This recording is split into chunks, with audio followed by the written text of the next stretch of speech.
What is going on, everybody? It's Carl here, and today we are going to start working on the Saturn.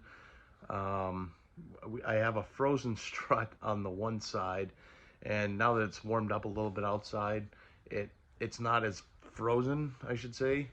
And there definitely wasn't snow or anything blocking the strut from going up and down in the rear. It's rusty, it's old, and so I bought two new struts off of Rock Auto. Napa wanted 120 a piece for them, and then you go on Rock Auto, and the three favorited ones that everyone buys are like in the $40 range per strut. And I'm like, yep, that's what we're doing. You know, a lot cheaper and seems like a quality brand. So, but there's a lot to do the rear struts apparently.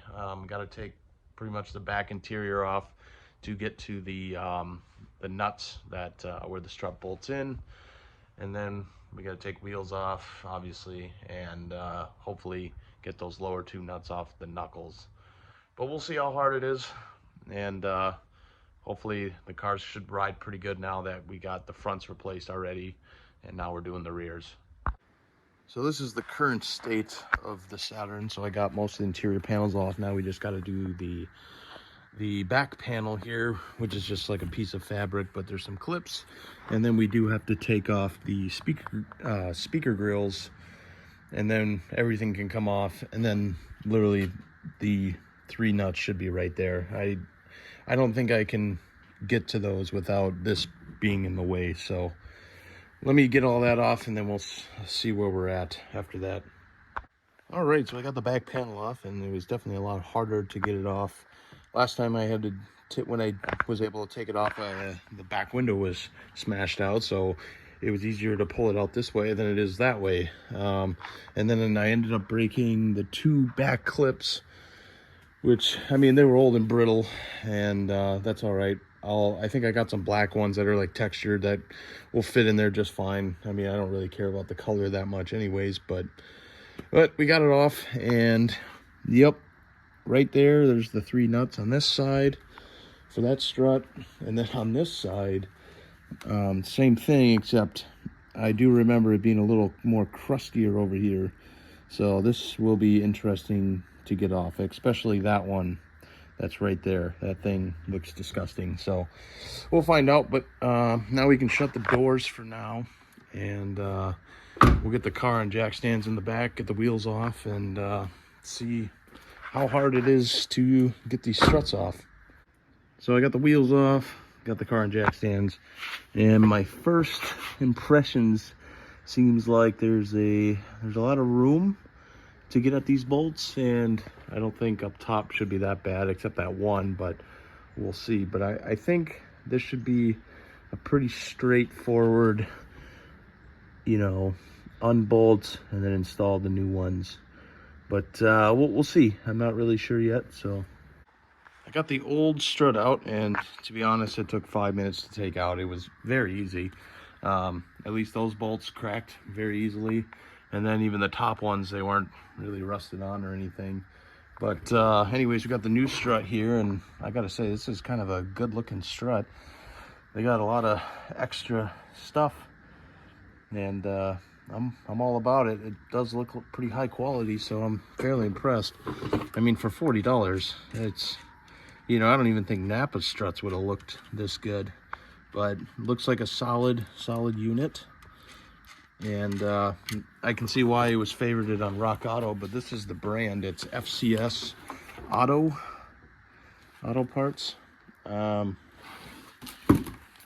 Let's see if they're even made in America, or I don't know where would it say? That might be important. I don't know. I don't think it says anywhere where it's made.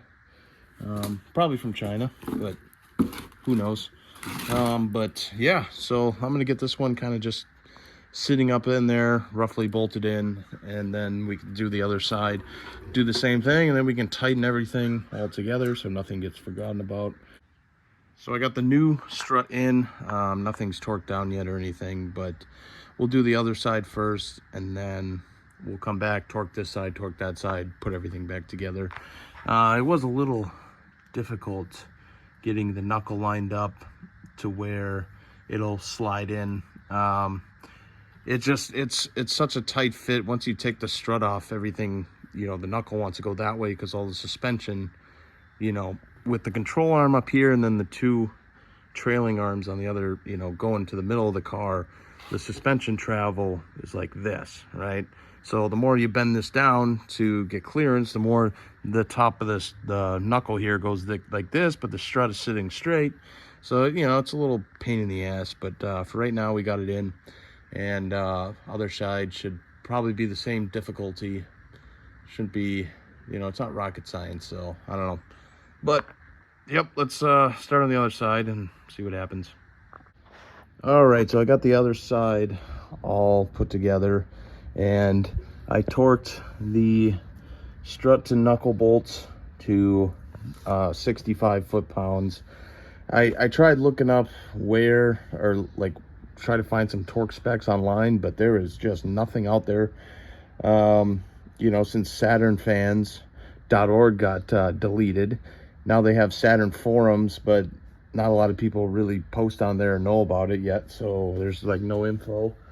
And of course I don't have any service manuals or anything, so I just went with 65, and then the top nuts I did like 25 foot-pounds. I mean, they don't have to be that much. But anyways, I'm just gonna get the wheel on now, and you know, so we can torque everything down and then get the car in the ground. I just want to see what the, you know, if there's a lot of excessive camber with putting these struts in. I don't, you know, I don't have any marks to go off of, obviously, because we're replacing the strut. So it's kind of all been reset, right? And hopefully, hopefully when the car sits down that, you know, you can look and the wheels will be actually decent. But, you know, we'll find out. I probably will have to go get an alignment. You know, it's going to be $80, 90 bucks, whatever alignment is now. And I know they're going to bitch about bushings, and really all I'm going to tell them is I just care about the camber angle, nothing else. You know what I mean? Because we didn't touch anything else. So I don't know. We'll see. That'll be a later decision, and see what we want to do about that. All right, so I got the car in the ground. I got all the interior back together, and then I found some clips that would work, but they're black, but whatever. I don't really care about color match. I had to like trim them a little bit. They were just a little too big for the diameter of the hole, but that'll be just fine. But looking at the car on the ground, I mean, it's hard to tell, but you could definitely see that there probably is going to have to be an alignment done. And but we'll see. Maybe everything will settle a little bit and the camber will be just right. You know, I don't know. I'm not really sure, but at least do an alignment check for sure. I think that would be key. But other than that, since I got everything back together, at least this project is done for now. But thanks for watching, everybody. I appreciate all of you. Please hit that subscribe button and leave a like. And I'll see you guys in the next one. And I'll leave an update sometime if I do end up getting alignment, and I'll show you all the results. So see you guys in the next one.